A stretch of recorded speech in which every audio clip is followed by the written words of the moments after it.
से जुड़ा। वही राहुल गांधी जिसकी बात कर रहे हैं, 14 से एक्टिव हैं लगभग, मुझे लगता है कांग्रेस में कुछ ज्यादा ही एक्टिव हो गए। 14 के बाद आप मुझे एक चुनाव बता दीजिए जिसमें राहुल ने कोई ऐसा खेल खेला हो जो ये साबित करता हो कि कल को वो कांग्रेस को आगे ले जा सकते, क्योंकि कांग्रेस तो डूबती जा रही है। नया कांग्रेस है, ये राहुल का कांग्रेस है, इसमें कोई राहुल की तानाशाही चलेगी, कोई नहीं, इसमें कोई गड़बड़ी, कोई दबंगगिरी, कोई दादागिरी नहीं चलेगी। जो संघर्ष करेगा, जो मेहनत करेगा, वही ऊपर बढ़ेगा। आपको क्या लगता है कि इतना बड़ा स्पीच था उनका? मुझे लगता है 26 मिनट का स्पीच था। देश में 26 मिनट नहीं देखा, उस 26 सेकंड को सबसे ज्यादा देखा। कांग्रेस इतनी कमजोर क्यों है कि वो दिखा नहीं पा? ऐसा मिस्टेक बीजेपी, अमित शाह, मोदी हजारों मिस्टेक कर चुके हैं। एक मिस्टेक नहीं है। मेरे पास इंटर करवा दिया। हाँ, मेरे पास देखिएगा तो हजारों ऐसे वीडियो हैं जो वहाँ पे हजारों मिस्टेक हैं।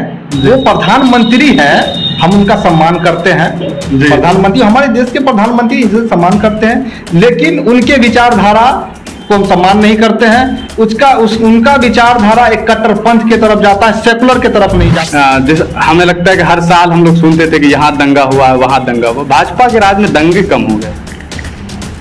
दंगे होते हैं लेकिन मीडिया दिखाती नहीं है। दंगे होते क्यों नहीं है? अभी भी आप देख लीजिए, अगर आपको उंगलियों पे गिनाए तो शायद मुश्किल है कि आप गिन नहीं पाएंगे। ये सब मीडिया का खेला है। सलाम साथियों, आप देख रहे हैं हिंदुस्तानी मीडिया। अभी हमारे साथ स्टूडियो में मौजूद हैं इमरान साहब हैं, ताजुद्दीन जी हैं और एक गालिब मुजीब हैं। आपको बता दें कि तीनों लोग कहीं ना कहीं कांग्रेस से जुड़े हुए हैं। देश में अलग अलग विचारधारा काम कर रही है, उसमें कांग्रेस का बड़ा रोल है। ऐसे में हमारे साथ कांग्रेस के कह सकते हैं बहुत एक्टिव मेंबर में से इमरान जी हैं मौजूद। हम उनसे शुरू करेंगे और उनसे जानना चाहेंगे, क्योंकि देश में जिस तरह के हालात अभी बने हुए हैं, कहीं ना कहीं पॉलिटिकली अगर देखा जाए तो कांग्रेस काफ़ी कमज़ोर नज़र आ रही है। अब बहुत सारे जो नेता हैं विपक्ष के, वो ये कहते हुए नज़र आ रहे हैं कि कांग्रेस देश बचाओ कम और खुद पार्टी बचाने का काम कर रही है, लेकिन कहीं ना कहीं नाकामयाब हो रही है। ऐसे में राहुल गांधी जी ने एक नया चीज़ अभी शुरू किया है जिसका नाम है भारत जोड़ो। भारत जोड़ो के तहत वो एक रैली निकालने वाले हैं और कन्याकुमारी से लेकर कश्मीर तक उनकी रैली होने वाली है। इसमें जो यात्रा है उनका क्या कुछ मकसद है, पहले तो हम ये जान लेंगे इनसे और फिर इनसे पूछेंगे हर वो सवाल जो शायद काफ़ी ज़रूरी है पूछना। सबसे पहले तो इमरान जी बहुत बहुत आपका स्वागत है। बहुत बहुत शुक्रिया आपका। जिस तरह से यात्रा निकाली जा रही है अभी, क्या लगता है आपको कि ऐसी कौन सी ज़रूरत पड़ गई राहुल गांधी को कि अब वो यात्रा करने निकल गए? और उन्होंने ये भी बात कही है एक जगह कि अब आखिरी रास्ता उनके लिए यही है। देखिए, रास्ता आखिरी नहीं है।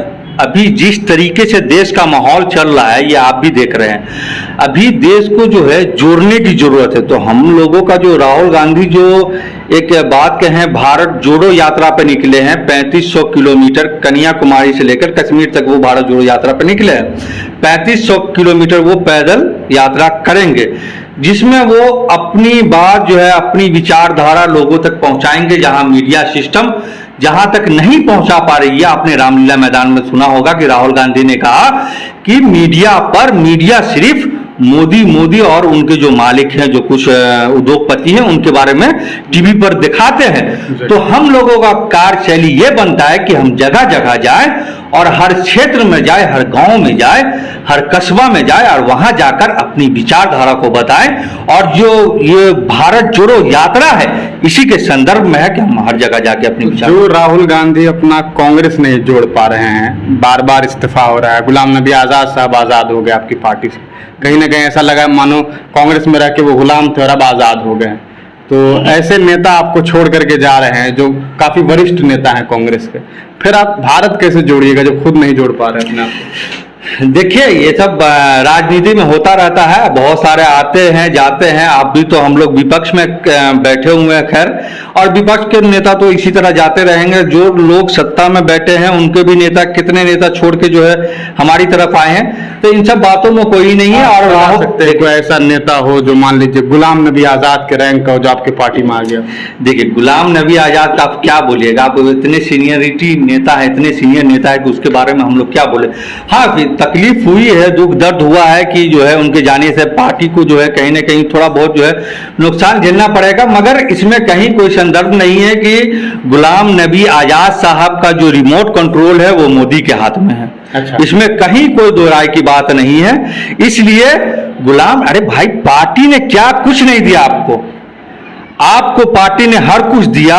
जब भी आपको मुख्यमंत्री बनाया, मुख्यमंत्री बनाया, केंद्रीय मंत्री बनाया आपको, और राज्यसभा सांसद, लीडर ऑफ ओपोजिशन बनाया आपको, हर कुछ। आज जब संघर्ष का वक्त आया तो आप पार्टी छोड़ के चले गए। नहीं, उनका क्या राहुल गांधी वैल्यू नहीं करेगा कि दूसरा हम कोई गुलाम नबी आजाद बनाए कि इतना किसी को शीश के इतना ऊंचा ओहदा पे ले जाए और वो जो है लात मार के चला जाए, पार्टी को निगलेक्ट करके चला जाए। क्या कोई फिर दूसरा कोई गुलाम नबी आजाद होगा? इसमें आप एक बात सुन लीजिए, ये नया कांग्रेस है, ये राहुल का कांग्रेस है। इसमें कोई राहुल की तानाशाही चलेगी, कोई नहीं, इसमें कोई गड़बड़ी, कोई दबंगगिरी, कोई दादागिरी नहीं चलेगी। जो संघर्ष करेगा, जो मेहनत करेगा, वही ऊपर बढ़ेगा। ये राहुल का कांग्रेस है, ये नया कांग्रेस है। इसलिए कि राहुल गांधी का, जो लोग कहते हैं ना कि राहुल गांधी के नेतृत्व में ये चला गया, वो चला गया, कुछ नहीं गया। अगर हम लोग जुड़े हैं, अगर देश का युवा जुड़ा है, तो वो सिर्फ और सिर्फ राहुल गांधी की वजह से जुड़ा है। वही राहुल गांधी सोच की वजह से जुड़ा, वही राहुल गांधी जिसकी बात कर रहे हैं, 14 से एक्टिव हैं लगभग, मुझे लगता है कांग्रेस में कुछ ज्यादा ही एक्टिव हो गए। 14 के बाद आप मुझे एक चुनाव बता दीजिए जिसमें राहुल ने कोई ऐसा खेल खेला हो जो ये साबित करता हो कि कल को वो कांग्रेस को आगे ले जा सकते, क्योंकि कांग्रेस तो डूबती जा रही है। नहीं नहीं डूबेगी। देखिए, संघर्ष का रास्ता जो है उन्होंने अपनाया। आप एक बात आप समझ लीजिए, 2014 में सांसद बने ना राहुल गांधी, की नहीं बने? 2004 में बने सांसद। अगर उनको पद की लालसा होती या प्रधानमंत्री बनने की इच्छा होती तो 2004 में प्रधानमंत्री बन सकते थे, उसमें कहीं कोई दो राय नहीं थी। दोबारा वो सांसद 2009 में चुने, यूपीए की सरकार थी।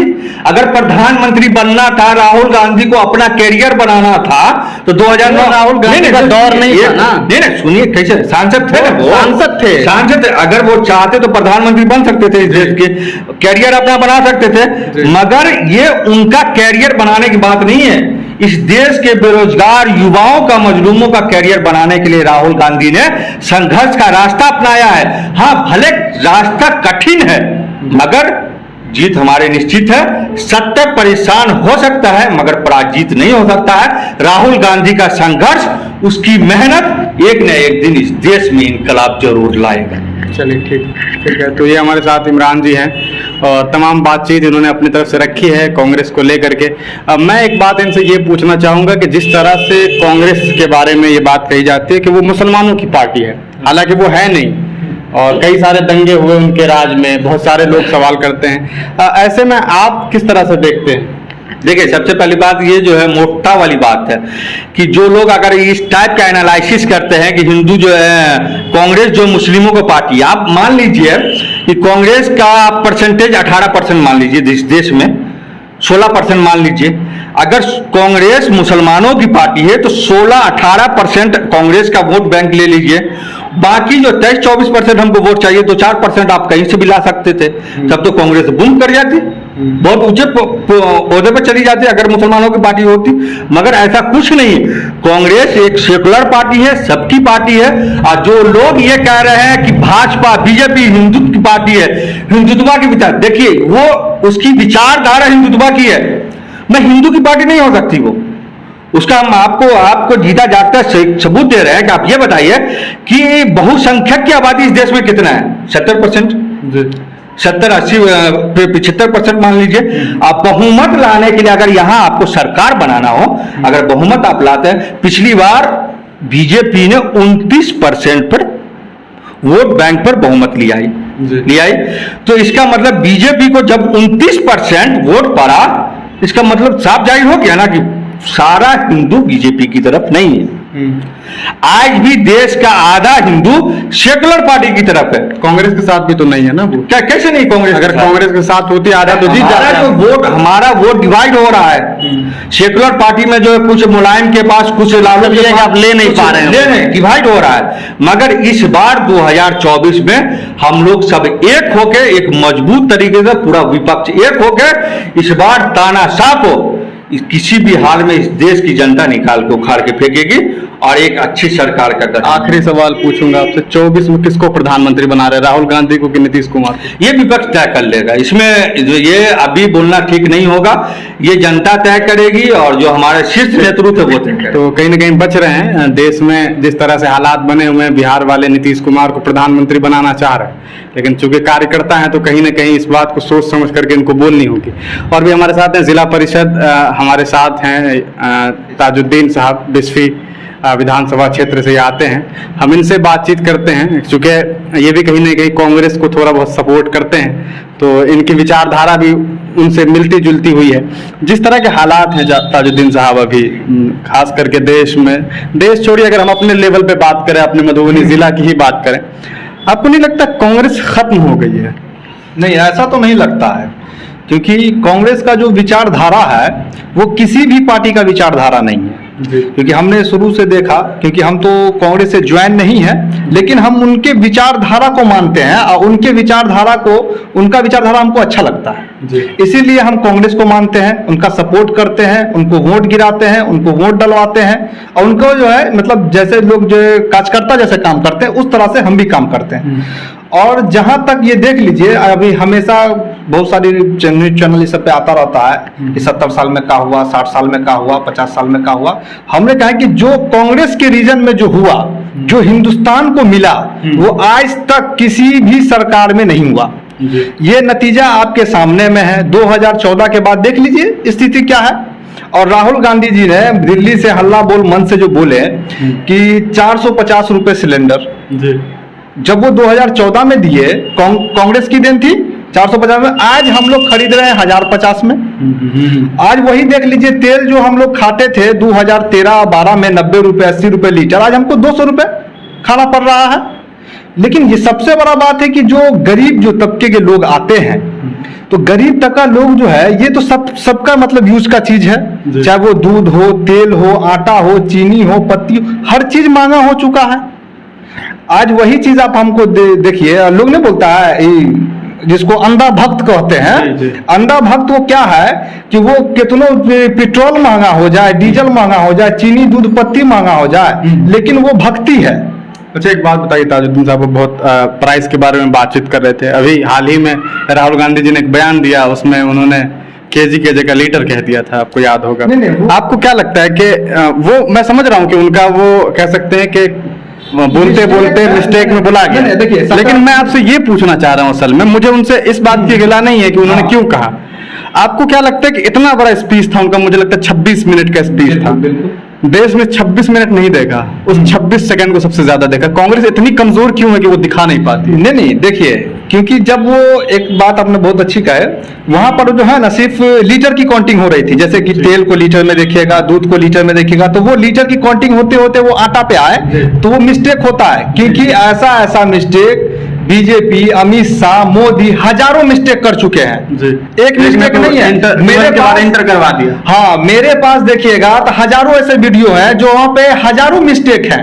वो प्रधानमंत्री हैं, हम उनका सम्मान करते हैं, प्रधानमंत्री, हमारे देश के प्रधानमंत्री, इनसे सम्मान करते हैं, लेकिन उनके विचारधारा को हम सम्मान नहीं करते हैं। उनका विचारधारा एक कट्टरपंथ के तरफ जाता है, सेकुलर के तरफ नहीं जाता है। और कांग्रेस वही सरकार है जो सबसे, हिंदुस्तान में सबसे सेकुलर वाली पार्टी है अगर कोई, तो वो कांग्रेस है।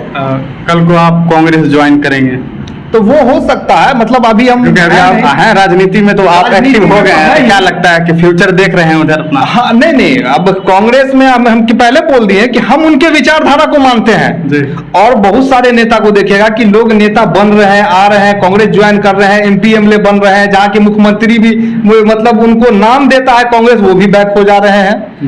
और एक बताइए, एक बहुत वरिष्ठ नेता है, आप क्या नाम, गुलाम नबी आजाद साहब, उनको पहचान दिया कांग्रेस, उनको पहचान दिया कांग्रेस के पहचान से वो पूरे हिंदुस्तान में जाने गए, पूरी दुनिया में जाने गए। और क्योंकि वो अपने से भी लड़े थे तो शायद 200-400 वोट आया था उनको, जो ही 200-400 वोट आए थे। लेकिन जब कांग्रेस ने इतना पद दिया, कांग्रेस ने कहीं ना कहीं उनको बहुत पहचान दिया, अपोजिशन का लीडर बनाया, बहुत सारा चीज दिया। तो उनका नाम पहले देखिए, गुलाम नबी आजाद। पहले आजाद थे, अब वो गुलामी की तरफ जब जा रहे हैं, अच्छा, अब आपको लग रहा है कि अब वो गुलामी के, हाँ, अब वो गुलामी- उनका मानना है कि अब शायद वो आजाद हुए हैं। हाँ, नहीं, अब उनका मानना है, लेकिन हम लोग को अगर मानना है, हम लोग जो विचारधारा से आते हैं, तो हमको यही लगता है वो पहले आजाद थे, अब वो गुलामी की तरफ जा रहे हैं। अब इसमें और क्या कहा जाए। ताजुद्दीन साहब थे हमारे साथ, तमाम बातचीत हो रही है। एक और हमारे साथ हैं गालिब मुजीब साहब, जो कि एक सामाजिक कार्यकर्ता हैं। मैं उन्हें कांग्रेस का नेता कहूँगा भी नहीं, और अगर वो होंगे तो खुद बता देंगे। एक सामाजिक कार्यकर्ता के नाते किस तरह से आप सोचते हैं, समाज जिस तरह से अब बदल रहा है, आपने देखा होगा आज से अगर 10 साल पहले की बात की जाए, 8 साल पहले की बात की जाए, सरकारें बदली, सरकार के बदलने के बाद जिस तरह से समाज में अब मैसेज आ रहा है, खास करके कांग्रेस को लेकर के एक ऐसी सोच बन गई लोगों की कि अब कांग्रेस जब तक खत्म नहीं हो जाता, बड़ी बड़ी पार्टी, चाहे आज भारतीय जनता पार्टी हो, देश की सबसे बड़ी पार्टी है, और वो ये कह रही है कि कांग्रेस साफ होता नजर आ रहा है। आपको क्या लगता है कि क्या कांग्रेस को साफ होना चाहिए? क्या वो उसकी हकदार है भी? क्या उसने ऐसे कारनामे किए हैं कि उसके साथ जो हो रहा है वो सही हो रहा है? जहाँ तक मेरा मानना है कि कांग्रेस पार्टी ना कभी मिटी है और ना मिट सकती है, क्योंकि देश की सबसे बड़ी सेकुलर पार्टी है वो, और देश को किसी भी चीज़ को हम अगर आगे लेकर के जाते हैं उसमें एक संगठन की, ऑर्गेनाइजेशन की ज़रूरत होती है। तो देश जब आज़ाद हुआ उसमें एक अहम रोल कांग्रेस पार्टी का रहा। गालिबन 135 साल लगभग इस कांग्रेस पार्टी की स्थापना को हो गई है। आज़ादी से पहले वाला जो कांग्रेस था उसके बारे में तो मुझे लगता है भारतीय जनता पार्टी भी कहती है कि वो बहुत अच्छी कांग्रेस थी। आज़ादी के बाद की जो कांग्रेस है उस पर बड़ा इल्ज़ाम लगता है कि इसने तो देश को बर्बाद कर दिया। देखिए, आज़ादी से पहले वो इसलिए बोलते हैं भारतीय जनता पार्टी के जो भी नेतागण है या उनके कार्यकर्ता हैं, क्योंकि आज़ादी के पहले वो थे नहीं। वो लोग तो जो आज आरएसएस वाले हैं वही बीजेपी को लीड करते हैं, और वही बीजेपी के समझिए कि नेता हैं, लीडर है जो भी। तो आज़ादी से पहले वो तो अंग्रेजों के दलाल हुआ करते थे, तो उनके पास कोई ऑप्शन है नहीं जवाब देने के लिए। रही बात आज़ादी के बाद, सन 1952 से 1977 तक लगातार कांग्रेस देश में रही। आज़ादी के बाद आप देख लीजिए कि देश में कितने गाँवों में बिजली थी, या दीगर हालात देख लीजिए, ट्रेन का मामला देख लीजिए, कॉलेज का देख लीजिए आप मामला, एजुकेशन पे जो भी देख लीजिए, किसी भी परिस्थिति में आप देख लीजिए देश का माहौल, कितना लोग इत्तेफाक में रहता था, आपस में भाईचारे रहते थे सब लोगों को। तो इनकी रोजी रोटी ही सेकती है इसी से, सिर्फ झूठ को जो है ना आगे बढ़ाना है। बाकी अभी जो हम समझते हैं खासतौर पे युवाओं पे कुछ तरह से वो धर्म का जो है ना काला चश्मा चढ़ा दिया गया उनके आंखों पे, बल्कि धर्म का चश्मा पहनने से इंसान का पेट और जिंदगी गुजर बसर नहीं हो जाता है। देश जब मोहब्बत में रहेगा, देश में जब काम काज सही होगा, देश में लोगों के इकोनॉमी हालात के हिसाब से जो जहाँ पे भी जो सामान्य है वो मुहैया होंगी, तो लोगों को जिंदगी गुजर बसर करने में बहुत इत्मीनान महसूस होगा। मुझे तो ऐसा लगता है कि धर्म का चोला तो किसी ने पहनाया ही नहीं, सबने हर धर्मी का चोला पहना दिया। अगर धर्म का चोला पहना था तो मुझे लगता है कि किसी इंसान को धर्म के बारे में मालूम हो, बड़ी चीज होती है धर्म, तो ऐसा तो कभी हालात होता ही नहीं। देखिए, कोई भी धर्म हो, कोई भी धर्म किसी भी मनुष्य को, मैं समझता हूँ, जहाँ तक मैं इस्लाम धर्म को मानने वाला हूँ, तो मुझे जहाँ तक अपने धर्म के बारे में नॉलेज है कि कुरान पाक की एक आयत है कि इस रुए जमीन पे किसी भी मनुष्य को, ना इसमें मुस्लिम कहा गया, ना हिंदू, ना सिख, ईसाई, दिगर कोई भी कम्युनिटी नहीं कहा, कोई भी किसी भी मनुष्य को अगर आपने बिला वजह कत्ल कर दिया अगर उसको, तो गोया आपने पूरी मनुष्यता को कत्ल कर दिया। ये हमारा धर्म कहता है। मैं समझता हूँ कि इसी तरह की तालीम हर धर्म के अंदर है। हिंदू मज़हब में भी इसी तरह का मामला है, सिख में भी है, उसके बाद में दिगर जो भी है इस दुनिया में धर्म है, सारे धर्मों में इसी तरह का मामला है कि आप किसी को भी बेगर उज्र के उसको कत्ल नहीं कर सकते। अच्छा, कत्ल से मुझे एक बात याद आई, मैं चाहूंगा आपसे आखिरी कमेंट ले लूं इस बात पे कि जिस तरह से आपने देखा होगा 2014 से पहले की बात करें, आपने इंडियन मुजाहिदीन का नाम सुना होगा, आपने तहरीक तालिब पाकिस्तान का नाम सुना होगा, आपने अलग अलग आतंकवादी संगठन का नाम सुना होगा। कांग्रेस जाती है, देश में भाजपा की सरकार आती है, आपने कभी मुझे नहीं लगता कि आपने उस हद तक किसी आतंकवादी संगठन का नाम सुना होगा जैसे पहले सुना करते थे। हमारे बिहार में कई गिरफ्तारी हुई कांग्रेस काल में, और 20-20 साल के बाद, 25-25 साल के बाद वो छूटे।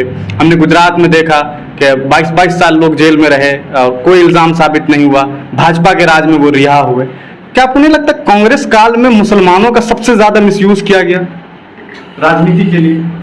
मैं यहाँ पे यह भी आपको बता सकता हूँ कि कहीं राजनीति है, बहुत बड़ा गेम बीजेपी का भी हो सकता है, खुले लफ्ज साफ सुथरा चेहरा दिख रहा है, सीधा सीधी कहानी। यहाँ पे आप देख लीजिए जो मामलात है यहाँ आपको पे। लगता है कि जो हुआ था वो सही था?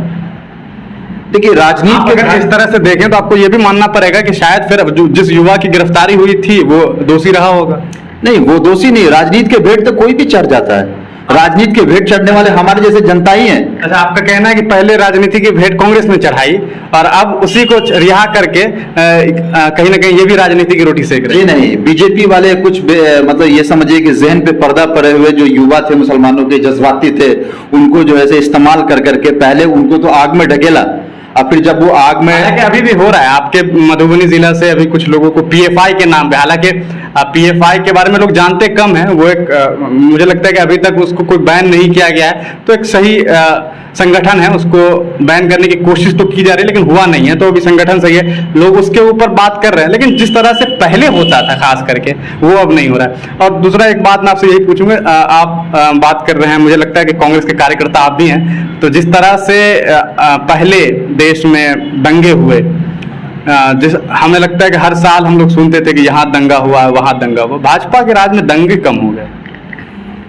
दंगे होते हैं लेकिन मीडिया दिखाती नहीं है। दंगे होते क्यों नहीं है? अभी भी आप देख लीजिए, अगर आपको उंगलियों पे गिनाए तो शायद मुश्किल है कि आप गिन नहीं पाएंगे। ये सब मीडिया का खेला है। रही बात आपने मुझसे, मतलब आप मीडिया पे सीधा सीधा इल्जाम लगा रहे हैं कि उसी ने जो किया है। कहाँ हक को कहाँ दिखा रहे हैं? हक को अगर दिखा दे तो देश का जो असली चेहरा है वो सामने आ जाएंगे। तमाम गरीबों का खून चूस करके दो चार जो पूंजीपति लोग हैं उनके पास जमा कर दिया गया है। हम लोगों को क्या है, आम जनता को और आम जन को यहाँ पे देख लीजिए कितनी महंगाई का सामना करना पड़ रहा है, कितने लोग परेशानी के हालात में गुजर रहे हैं, रोजगार नहीं है। तो हम लोगों को तो मेट्रो सीधी सीधी बात है कि भाई जिंदगी इस जमीन पे जब तक जिंदा रहना है, एक अच्छी जिंदगी जिए, सुकून से जिए, सलीके से जिए। देश हिंदुस्तान इतना खूबसूरत देश है, इस खूबसूरती को अपने पूरे हिंदुस्तान में फैलाया जाए, इसी को ऊपर। रही बात आप मेरी विचारधारा पे बात कर रहे हैं, तो मैं यहाँ पे ऑलरेडी अभी भी मेरा जो पूरा परिवार है वो आरजेडी से रिलेटेड है, ठीक है, लेकिन सेंटर में मैं हमेशा कांग्रेस को लाइक किया हूँ।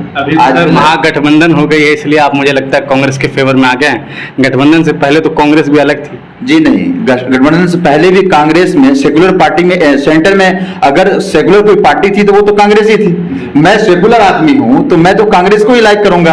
अब दूसरा तो हमारे पास कोई है नहीं ऑप्शन कि हम किसी को, मैं आपसे खुले लफ्ज में बोला है कि सेंटर में मैं कांग्रेस को ही लाइक करता हूं।